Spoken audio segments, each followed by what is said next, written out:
Salut à toutes et à tous les amis, on se retrouve pour la review de Raw du 11 septembre 2023 et donc pour démarrer le show on avait le droit à une confrontation entre Main Event Jey Uso, Kevin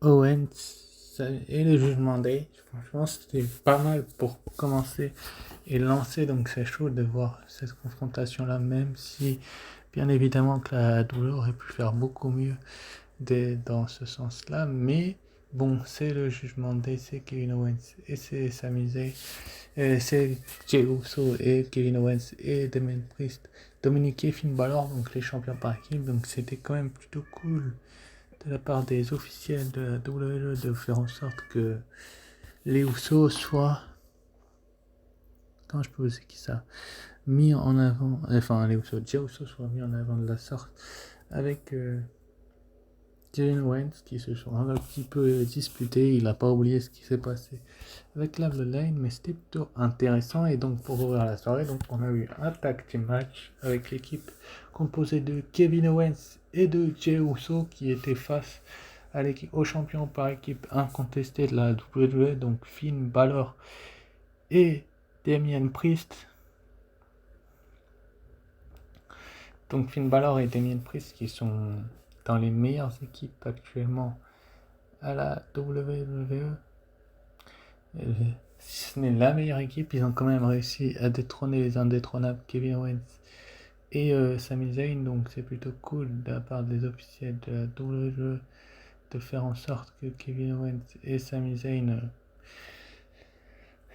n'aient plus les titres et qu'ils les avaient depuis WrestleMania. Il était temps que ça s'arrête à un moment donné, donc c'est plutôt cool de voir une chose pareille, donc c'est intéressant par la WWE que tout simplement Kevin Owens et Sami et Jey Uso aient du mal à s'entendre, et c'est donc le Judgment Day qui va s'imposer. Ça paraît tout à fait logique. Ensuite après donc on a eu le match, enfin un rematch entre le Miz et Akira Tozawa. Je me demande pourquoi on fait autant de mal à Akira Tozawa qui n'en a pas réellement besoin, si ce n'est pour dans les prochaines semaines être démoralisé.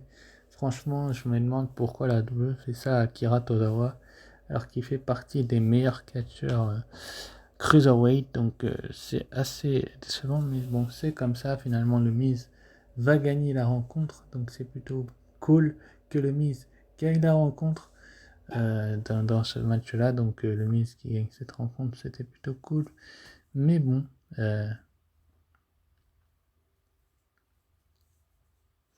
C'est comme ça. Ensuite, après, donc, on a eu Gunther qui nous a fait sa célébration pour le titre intercontinental.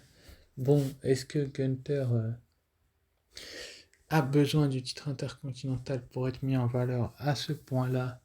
J'en suis pas certain, mais ce qui est certain, c'est que Gunther est dans les meilleurs actuellement à la WWE, donc c'est plutôt cool de voir Gunther être mis en avant de la sorte.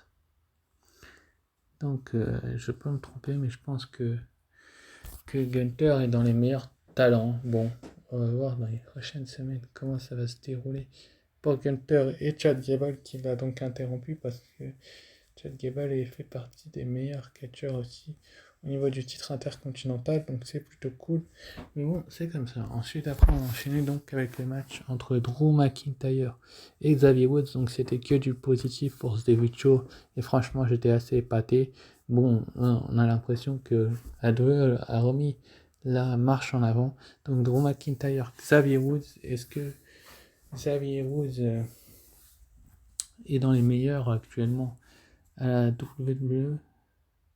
Je ne suis pas sûr qu'il fasse partie des meilleurs, mais bon, il a quand même livré une bataille que peu de gens ont eu à livrer ces dernières semaines, donc on va pas reprocher à Xavier Woods de tout simplement être mis en valeur de la sorte. Donc est-ce que ça peut être le cas dans les prochaines semaines? C'est pas certain. Ce qui est sûr, c'est que Xavier Woods a perdu. Enfin bref, c'était logique. Ensuite après, donc on a eu un match entre Chelsea Green et Shayna Baszler, j'allais dire Sonia Deville. Sonia Deville est blessée, sa partenaire. Et Shayna Baszler, donc Shayna Baszler qui est l'équipière de Chelsea Green. Mais bon, est-ce que Shayna Baszler est dans les meilleurs talents actuellement à la WWE? J'ai envie de vous dire oui, elle est la badass woman de planète, la nouvelle en tout cas. Elle nous a quand même débarrassé de Ronda Rousey du côté de SummerSlam. Elle n'était pas là du côté de Payback. Mais bon, on s'est demandé qui pouvait affronter Rhea Ripley. Shayna Baszler est actuellement occupée avec Chelsea Green. Est-ce que elle est sa nouvelle coéquipière dont je vous créer l'identité par la suite, enfin dans quelques secondes, donc Zoe Stark, peuvent prétendre au titre de Piper Niven et de Chelsea Green? J'en suis pas sûr du tout parce que je pense que Chelsea Green et Piper Niven sont dans les meilleurs talents actuellement à la WWE. Donc est-ce que Zoe Stark et Shayna Baszler seraient des championnes par équipe crédibles? Je dirais que oui, elle pourrait l'être, même si dans les prochains mois, prochaines semaines, ce serait mieux que Shayna Baszler se dirige vers les titres par équipe de la WWE. Donc ça peut être pas mal de part de l'officiel de faire en sorte de mettre Shayna Baszler en avant autant, mais bon, peut-être que je peux me tromper. Enfin bref, ensuite après on a une promo de Seth freaking Rollins, je sais plus c'était dans quel ordre, mais je crois que c'était dans cet ordre-là, qui s'adressait donc à Shinsuke Nakamura et qui voulait le match à ce rôle-là. Donc il force un petit peu trop Seth Rollins, c'est très bien, en haut on va avoir le match, Nakamura va nous le divulguer dans les prochaines semaines, peut-être au prochain Raw, peut-être au suivant, peut-être à celui d'après, on n'en sait rien. Mais ce qui est sûr, c'est que Rollins insiste vraiment beaucoup avec le fait de...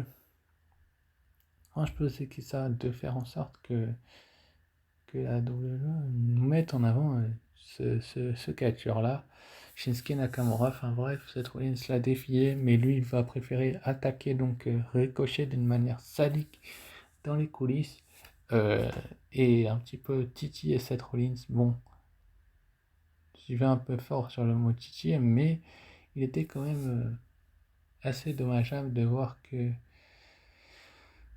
la WWE tout simplement pouvait faire en sorte que Ricochet soit mis à mal autant par Nakamura. Bon, je sais que c'est pour la rivalité, mais quand même, il faudrait qu'ils arrêtent dans les prochaines semaines de faire en sorte que Nakamura et Ricochet soient des faire-valoir. Enfin bref, ensuite après on a eu la promo de Cody Rhodes, donc The American Nightmare, qui était de retour. Donc c'est apparemment pas lui qui va être drafté à SmackDown, on ne sait pas en fait qui va l'être.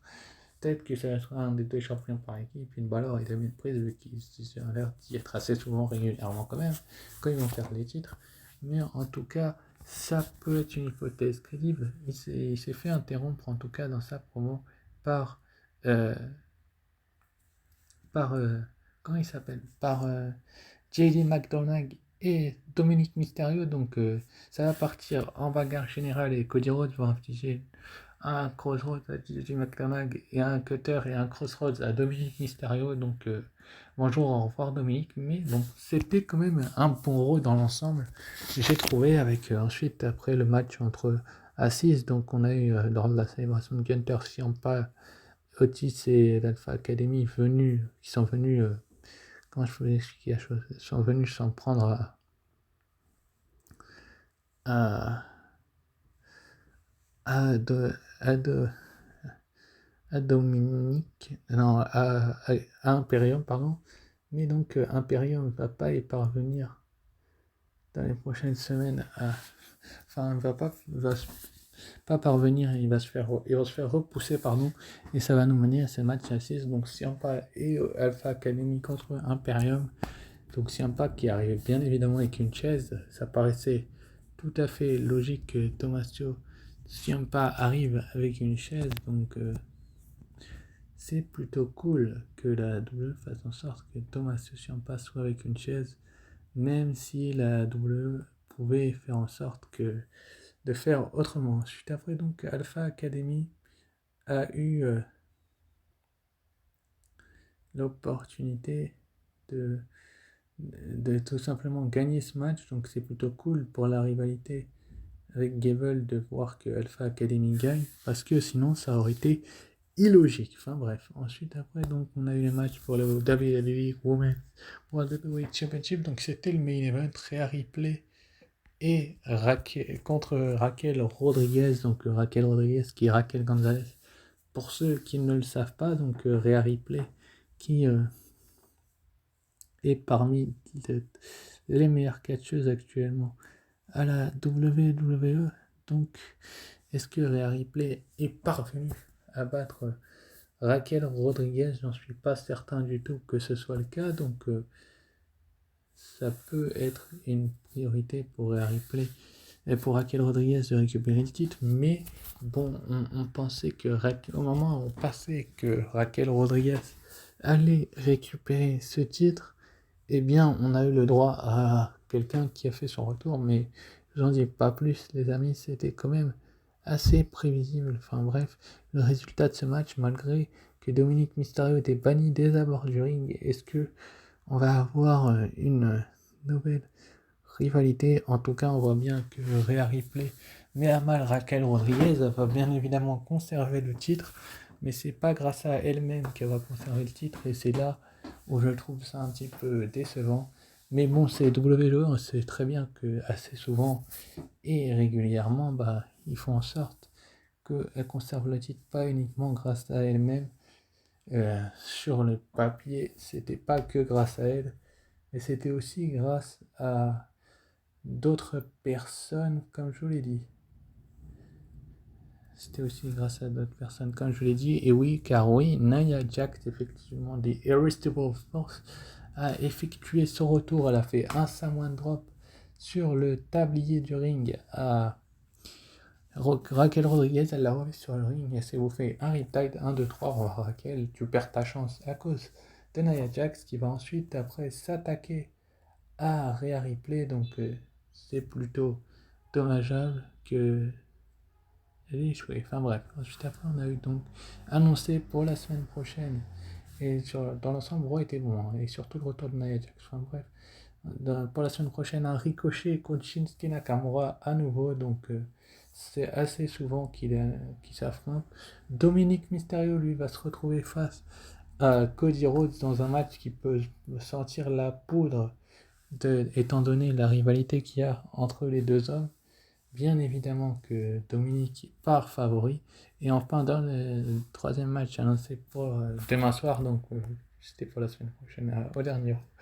On aura donc Jey Uso qui va se retrouver face à The Scottish Psychopath Drew McIntyre. Est-ce que Drew McIntyre peut mettre fin au problème Jey Uso, ou est-ce que Jey Uso va résister et va peut-être remporter son premier match en solo? Il faudra être présent pour le savoir dans les prochaines semaines, les amis, car ça peut être une chose très intéressante de la part de la des officiels surtout. Sur ce, je vous remercie d'avoir suivi cette vidéo et je vous dis à très vite pour une nouvelle review. Sur ce, je vous dis ciao, bye.